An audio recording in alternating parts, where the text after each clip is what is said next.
shirkadda Twitter ayaa sheegtay inay haatan si rasmi ah meesha uga saartay ciwaanada madaxweynaha waddankaasi Mareykanka hadda sii dhacaya ee Donald Trump. barta Twitter-ka ayaa sheegtay in go'aamo ay ka gaartay kadib markii baaritaano lagu sameeyay qoraaladiisa ugu dambeeyay uu soo dhigay bartiisa. waxaana shirkaddu sheegtay inay jiraan walaac laga qabo halista uu sii horin karo rabshadaha haatan ka taagan waddankaasi Mareykanka. Talaabadan ayaa imaanaysa iyadoo ay shirkadda online ay maalmahan meesha ka saarayso ciwaanada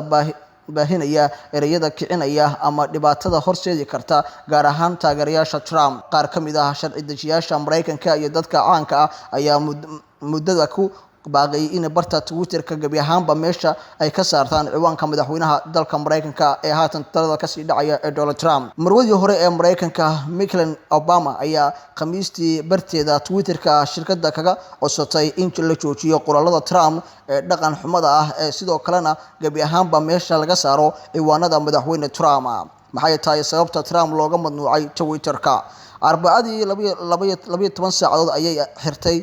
shirkadda ciwaanada Mr. Trump kadib markii khalalaasihii ka dhacay xarunta Congress-ka ay yimaadeen iyaduna ay sheegtay inay mar kale ay isticmaali karaan maadaama ay tirada saxda ah ee qoraalada ay sheegeen inuu meel ka dhac ku yahay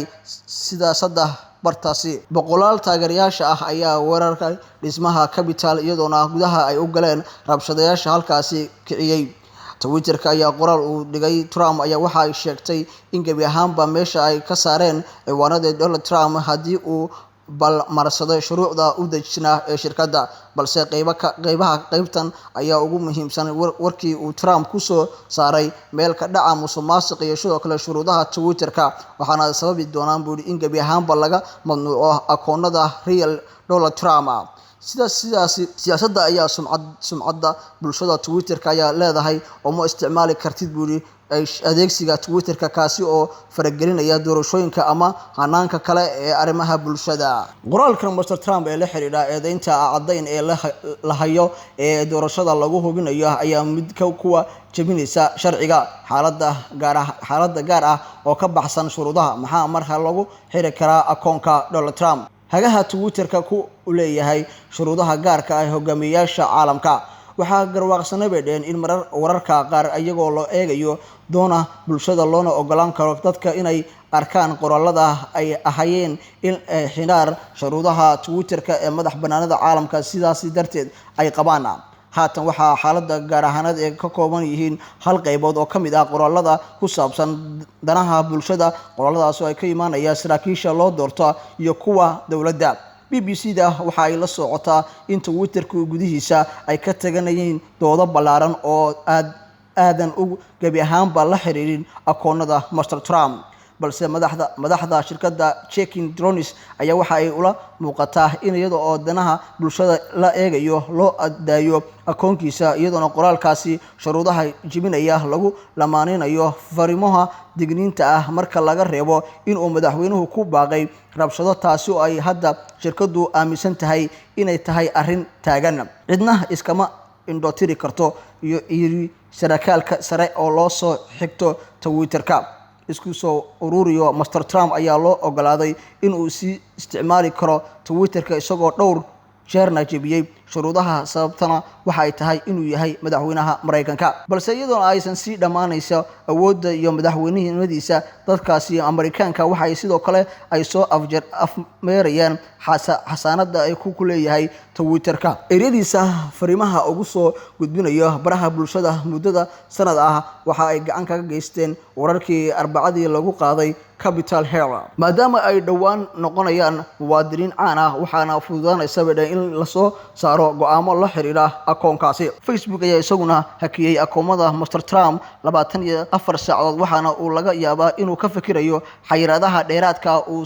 mustaqbalka ku soo rogay. dhammaan shirkadaha waaweyn ee baraha bulshada ay cadeynayaan in muwaadiniinta gaarka ah ee haddii ay si wadaan arrimaha dhib keenaya ama aad buubuuninayso xagjirnimada waxaana filataa in dibadda loogu saarayo Mr. Trump kana duwanaan doono dadkaasi. shirkadda baraha bulshada ayaa haatan ka waran qabta in madaxweynaha loo doortay Joe Biden uu aaminsan yahay in shirkadaha waaweyn ee tiknoolajiyadda aysan wax badan ka qaban karin hortaaga wararka abuurka ah iyo sidoo kale khudbadaha nacaybka ku salaysan waxaana haatan dadka ugu kulul yihiin inay muujiyaan inay taasi awood u leedahay mar kale la isku soo ururiyo hadalkaasi dhanka Mr. Trump waxaana uu furin laba arrimood marka ay timaado mustaqbalkiisa Twitter-ka waxa uu soo laaban karaa in uu hogaamin karo shuruudaha Twitter-ka waxaana uu soo adeeci karaa sida uu muwaadiniinta caadiga ah ama in gabi ahaanba laga xiro ciwaanadiisa Mr. Trump ayaa lagu yaqaanaa inuu isbedelo waxa uu caawiyaa inuu gaaro heerka ugu hadda yahay balse sababta darteed ayaa adag in la sawiro sida isago iyo Twitter-ka iskugula shaqeyn doonaan marka uu ka tago aqalka cad ee wadankaasi Mareykanka lagu aramiyo waa madaxweynaha hadda sii dhacay wadankaasi Mareykanka ee Donald Trump dowladda Itoobiya ayaa shaacisay inay mas'uuliyiin ka dishay Tigreega ciidamada militariga dowladda Itoobiya ayaa howlgala ay fuliyeen ku dilay mas'uuliyiin sarsare oo ka tirsanaa dhaqdhaqaaqyada xoreynta Tigreega magaciisana loo soo gabagabeeyay TPLF sida lagu sheegay war la shaaciyay galinkii dambe ee Khamiista ahayd ragga la sheegay in la dilay waxaa ka mid ahaa taageerayaasha caanka ah ee TPLF Sekurana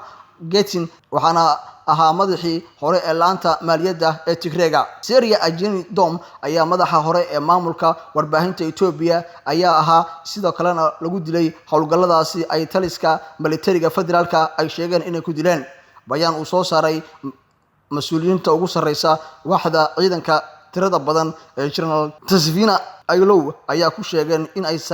sagaal sarkaal oo kale oo ka tirsan TPLF la xiray kuwaas oo sida uu sheegay ku tusay Najina afayeenkii hore ee maamulka gobolka Tigreega isna alkolkaasi lagu soo qabtay ase yeeshee ilaa haatan ma jiraan warar madax bannaan oo xaqiijinaya dilalka iyo sidoo kale xagjirnimada ay dowladda Itoobiya ay sheegatay dowladda Itoobiya ayaa xayiraado adag saartay warbaahinta gobolka Tigreega taasi oo meesha ka saaraysa in si rasmi ah loo ogolaado wax ka hadalka waxaana xitaa gobolkaasi aan loo fasixin inay ka howlgalaan shaqaalaha hay'adaha gargaarka مسؤولينta dowladda oo hogaaminayo ra'iisul wasaaraha wadanka Itoobiya Dr. Abiy Ahmed ayaa bishii November soo saaray amar lagu soo xirayo in ka badan 60 qof oo kamid ah saraakiisha sarsare ee TPLF waxa ilaa haatan meel laga sheegin qaar kamid ah hogaamiyaasha TPLF oo ku jiro hogaamiyaha Debretsion Gemeloni oo ra'iisul wasaaraha Itoobiya Dr. Abiy Ahmed ay bishii November ku dhawaaqay in la soo afjaro howlgallada military ee ka socda gobolka Tigreega kadib